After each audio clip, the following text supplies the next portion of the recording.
Good morning, everyone. Welcome to Fundamentals with Matt Burk. I am your host, Matt Burk, and today we're going to have a guy that I know quite well, I've done a bunch of deals with, join us. This show is all about building and setting up funds and how to run them, when to set them up, why to set them up, etc. So hopefully we can bring some value in that regard.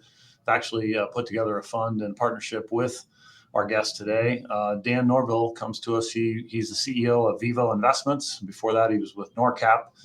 Been in the hotel space for quite a number of years. Dan and I met, I don't know what, Dan, maybe three and a half years ago, and did that first deal together in Utah, and a lot of deals since then. So, Dan, welcome to the show. Yeah, thanks, Matt. I think it was 5 years ago. Time flies. Yeah, time does fly. Yeah, it's like I'm getting old, man. It's like I can't believe how fast things go. Yeah, I've been in 2018. So Dan, why don't you give everybody a little background on yourself? I know you came out of the Great Recession, started doing some micro units and working for a PE fund, and kind of went out on your own as a sponsor, done some hospitality and a lot of hospitality to multi conversions. Why don't you give us a little background on kind of how you got to what you're doing today?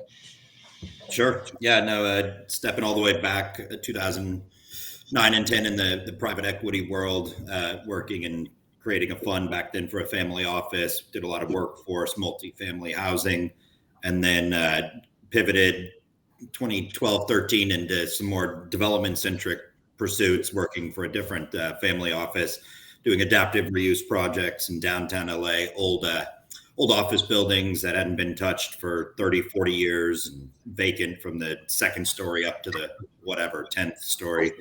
But converting those over, making them like these cool loft projects, and getting really into the dirty nitty gritty of construction development.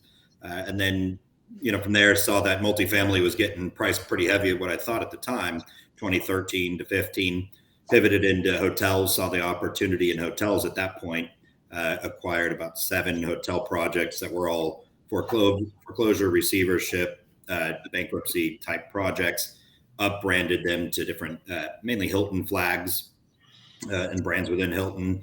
And then 2018, started to look at one of the assets in Ogden, Utah, and started talking to you, Matt, about it, and said, hey, this really makes a lot more sense as an apartment building than a hotel in Ogden, Utah. Very, very strong residential market, blue collar, 98% plus occupancy in the apartments there.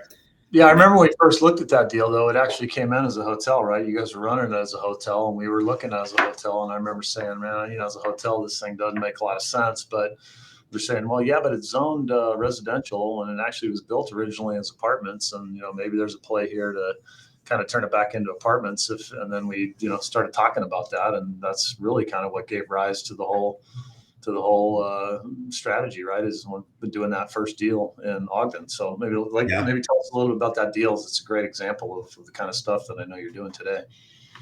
It is, it really lent itself well because it had large units, primarily all 1 bedrooms, didn't have kitchens in it, but the infrastructure was there. We evaluated the electrical infrastructure, said, wow, these old buildings are really built to the nines in terms of infrastructure, right? Because electrical needs and everything way back when were a lot heavier than they are now with all the Energy Star rated appliances and such.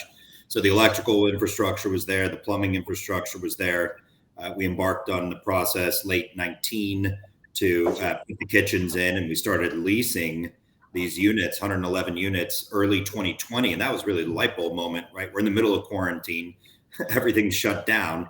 And we leased that entire project in 6 months in the early part of 2020. And I think you and I both said, all right, well, the demand is there at this price point and this insatiable. This really has some legs to this strategy. Let's go find another project to do. And then we found Mesa, Arizona in 2020, old Ramada beat up hotel.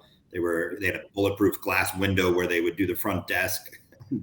All kinds of criminal activity. Of course, hotels were getting killed at that time, right? Because in the early days of COVID, right, you couldn't do anything, you couldn't travel, so hotels got hurt badly at that point in time, and a lot of them are sort of outdated and not up to snuff in today's market anyway. And then if you had zone by right, multi-use, the idea kind of converting them from hotel to multi was seemed like a good idea, and we started doing quite a bit of those. So what's been your experience in the last 2-3 years on that conversion process, and maybe tell us some of the reasons to do it, and then what have some of the challenges been?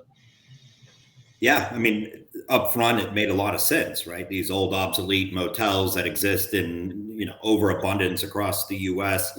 I always like to say the hotel market's not oversupplied; it's under demolished or under adaptive reuse, right? And these older projects, Hilton, Hyatt, Marriott, they won't take them on. They're exterior corridor.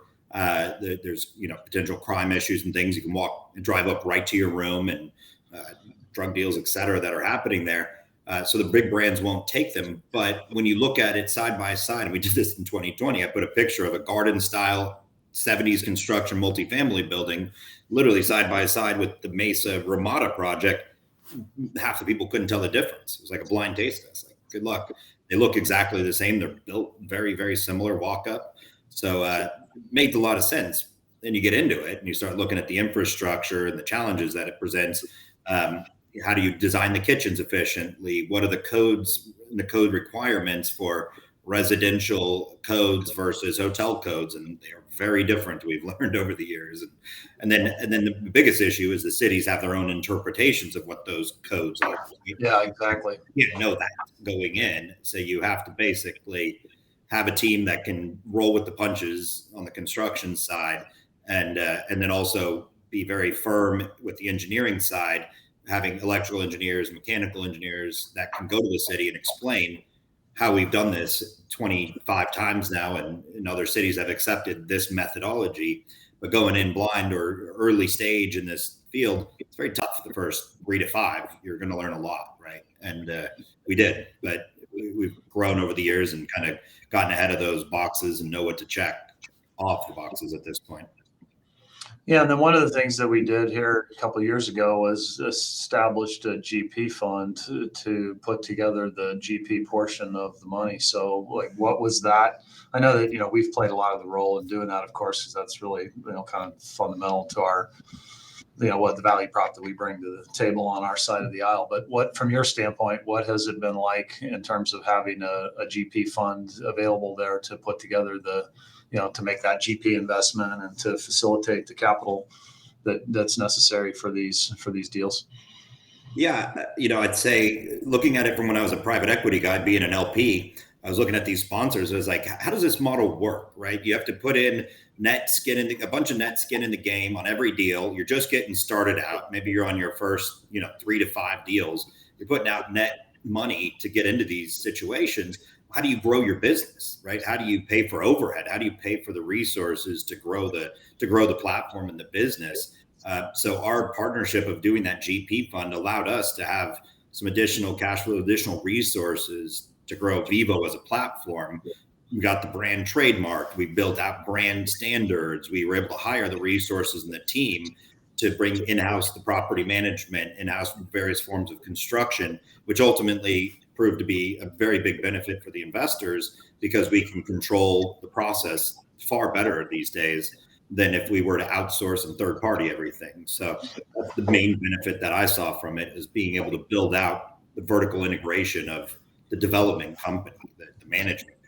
Yeah, well, and to your point, I think for a lot of people, when you're first getting started, if the requirement is that you put 5 or 10% of the cash in of every single deal, and you try to do more than a handful of deals very quick, and of course these deals take years to go full cycle, right? So you tie that cash up, and it takes 2, 3, 5, 7 years before you see that money again. How do you do 3, 4, 5, 6, 8, 10 of those deals, right? And unless you're independently wealthy going into the thing, which most people are not, it's very challenging to make that model work, which is really where the GP fund has kind of played that role. And would you agree with that? Yeah, absolutely. And there's other GP providers out there, but they don't know them from Adam. And with you guys, it was able to get a kind of an all-in-one situation with GP and LP both, which was very good alignment of interest. And I know that the typical world is saying, okay, well, you got to have the skin in the game, but when you're looking at it, the incentives are there, right? The waterfall and promote percentages, getting into the back end for the sponsorship, that's a big carrot, right? You've got a big carrot dangling out there. So I think there is still that alignment with it and how these things are structured. But there's no way we could have scaled. I didn't have that the independently wealthy angle by myself coming in. And, for a young sponsor who's hungry and wants to grow and scale something in a big way, and especially when there's that kind of market opportunity, there's no way I could have done 25 of these in 30 months like we did without that structure. What is with all that's going on in the world now? I know the first few deals we did, we've exited on 3 of them, and they were all really really attractive exits, and the numbers and the basis is kind of the play. I think there's also a big ESG angle to this strategy, right? Is like, tell us a little bit about on the ESG side and kind of what you see, the value prop being there. Yeah, I think it turns what is a typical private investment into something that has another leg of the stool, right? So there's all the ESG talk out there. We are environmentally friendly. We save 4,100 tons of waste from going into the landfill on every deal we do, because these hotels would have been scraped and thrown in the landfill, right? So that portion is very simple to quantify. And then on the social programming side too, 94% of our rents are affordable rents, technically, and just logically, they're 80% AMI rents. So somebody making 80% of the area's median income only has to spend 30% of their income on our rents, which is a huge factor. And yeah, so to be clear, these are not technically affordable housing projects in the sense that there's any specific designation for them, but from a practical standpoint, because of the size of the units and they're small, right, the actual rents end up being considerably less than the AMI in a given area. So for all intents and purposes, this is a workforce housing, kind of a play, right, that is helping to provide housing for folks that just can't afford what most apartments cost these days. Exactly. It's about that whole dollar price point and what you get, right? You're getting your own kitchen, your own bathroom, your own space. You don't have to have a roommate. But the whole dollar price point, what you're paying at the end of the month, at high 900s on average for us, is very reasonable for somebody that's in the workforce economy, working as a bar manager or driving Uber or whatever it is. And then we have the social amenity spaces that are far better, Class A amenity spaces, the lobby, living room, and game room, Class A fitness centers, pools on almost every one of our projects, dog parks, on-site self-storage. So you have the social spaces still to get out of your smaller apartment and go take advantage of that. But you're right, it's a completely privately funded solution that we've had, and we've been talking with the agency lenders, Freddie Mac and Fannie Mae, and one of the comments that came across just 2 days ago from one of the top people at the agencies was saying the ability to bring in new housing supply at 80% AMI rents is unheard of in the US today. It doesn't exist. So we're very proud of that factor. And it lends itself to the agency being very excited about financing the perm loans on our projects at lower rates of 50 to 100 basis points because of the ESG angle. So in a climate like this, where it's difficult to sell or doesn't make sense to sell, we don't have to, because we can go the government agency perm debt refinance route and put on a good piece of debt at 5% fixed for 7 or 10 years and get great cash flow until the market returns to some sort of normalcy. It's not there yet, but it'll get there. Yeah, and the key is getting from, I'd say that I've seen a number of people, and we've been approached by a variety of other operators that want to come in and try to do the conversion. A big part of the challenge of this is that, you acquired, it's a hotel. It's usually, these are operating hotels at the time of acquisition. So you have, and even if they're zoned by right multi, you have to go through a change of use process, right, and get them to the point where you can actually start doing the construction, get permits, and so forth. That can range anywhere from a few months to a lot longer, depending on, right, how the municipality responds to the request, right? So there's a whole hotel operational component of this thing for some time period that then transitions into multi. That has not been easy, and I've seen a number of other groups struggle mightily with that whole transition. Talk about a little bit how you guys deal with making that transition from hotel to apartments, and what's the secret sauce on doing that? Yeah, I'd say that's between the in-house construction and that factor alone of the operations and transition period are kind of our two big moat competitive advantages that we have as a company. Having the hotel background, we have a hotel management company that's Hilton approved, award winning. So we have the chops to be able to run the hotels purely as hotels in the gap period while we're waiting for permits, right? And we all know cities have been, very understaffed these days, so those permits could take longer than you'd like, or you might need to negotiate with the city to get the design correct so that it's not overreaching and they're not trying to gouge you with some crazy requirements during that period. If you're sitting there with the most of our competitors do is shut down the property during that period, so you're bleeding out. You're covering debt service at now a higher rate, property taxes, insurance, right, and for who knows how long. And then once you do that as well, the cities say, all right, well, now you're reopening from a defunct, shut down property. We're really going to require a lot versus keeping the property open and operating, which is our golden rule at every project. Keep it open, keep it operating, whether we do hotel operations, transient operations, 2-week stays, month to month rentals. We keep it open so that we have cash flow coming in and the lifeblood there to give ourselves time to get through the permitting process and ultimately the change of use. Yeah, it's certainly not for the faint of heart. I'll tell you that much. But there's a lot of the basis on these assets has been really solid, and that's kind of why the combination of the lack of workforce housing, to your point about bringing online workforce type housing, at that level, it's below 80% AMI is like practically. I mean, it's impossible to do from the ground up, right? And so that's been a big part of it. I know you've got a event coming up here later this week that I know you're a big supporter of. Is it Veterans Housing? But tell us a little bit about what's going on this week and anybody that might be interested in supporting it. Just what's that event all about? Sure, it's on our LinkedIn page, and my dad was a decorated Vietnam vet and grew up in that, and on my mom's side of the family, very heavy military background, and so really appreciate what our vets have done for us in going and fighting and bleeding and dying for us. So a little bit that we can give back is helping to support a U.S. Vets, which is a national organization.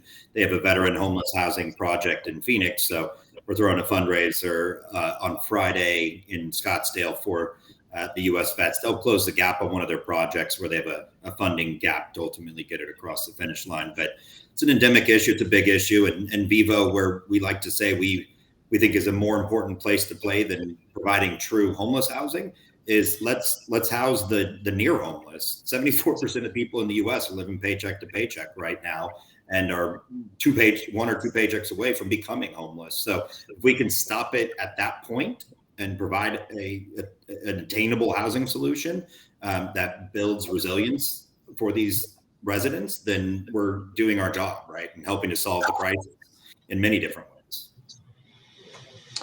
Yeah, well, we appreciate and admire what you're doing. We're supporting it, getting the table, be down there, flying down there on Thursday, see you down there on Friday, and looking forward to it. So appreciate you putting it on. So Dan, we're coming close to the bottom of the hour here. So last couple questions here for you is like we're big at Fairway, big learners and readers and listening to audiobooks, podcasts, et cetera. Anything on your learning list these days that's inspiring you or making you excited? Really, it's I've been focused on just staying on the news cycle, really looking at the Fed moves and how that's affecting the broader CRE market, and it's obviously having a big impact. Pricing hasn't been discovered yet, and seeing the effects of this. But there is a book that I picked up not too long ago, about 6 months ago, when the inflation really ticked in. It's called The Great Inflation and Its Aftermath, written, and it studies the cycles, the inflation cycle of the 70s. Well, actually, all the way back to the 50s through the 90s, and how those different cycles came about. What was kind of the writing on the wall back then, and lo and behold, it's playing out very similarly right now. So I'd highly recommend it. Great. Yeah, it's always interesting to go back and study prior periods that have happened, because they're not exactly the same, but there are a lot of lessons that you can certainly learn. Anything else you got? I know you got the big event coming up on Friday night, and you've been spending a lot of time on it. But anything else coming up for you that you're excited about? Or Well, I think we're programming our Vivo Baltimore grand opening ceremony, kind of ribbon cutting, probably late summer, August, September. We're working on getting our certificate of occupancy to start leasing the first tower of this project. It's a large project, 560 units of attainable workforce housing coming to a market that really needs it. So that's an exciting event, and we're working on programming the retail and coordinating with the new arena next door that's doing some really exciting concerts and events. They got Adam Sandler coming in, Bon Jovi, all kinds of big names. So yeah, that project's in Inner Harbor, downtown Baltimore, right? Nice, a few blocks from Camden Yards, and across the street from the new stadium that who's it, Kevin Durant and some other partners put a bunch of money into. So yeah, we were out there last week looking at that project, and yeah, coming along. Yeah. Go ahead. No, I'm excited for that grand opening, and coordinating with the city's been really receptive. The downtown improvement district, the arena, everyone, is very excited for the growth in that market, and that downtown segment coming back to life after all the COVID mess. Yeah. Well, what's the best way for people to reach out to you, Dan? Is LinkedIn, email, website? How do people get a hold of you if they want? Yeah, I'd say LinkedIn is great, or via email as well. We have our info email on our website, so we're constantly fielding that. And any questions, anything, just want to catch up, feel free. Always available. All right, Dan. Well, I know it's last minute notice for showing up today. I know you're busy, and I'll let you get going. I appreciate you being on the show. Thanks so much, and we'll see you here later this week. So thanks for being on the show. Appreciate it, Matt. Thanks a lot. All right. Everyone. Thanks, everybody, for joining us here today. We'll be back next week, episode number 10. We got Dan Dokovic of Bamboo Equity Partners out of St. Louis coming to join us next week, chat about a fund. Appreciate you guys being here, and have a good rest of the week. And meantime, till next week, stay sharp.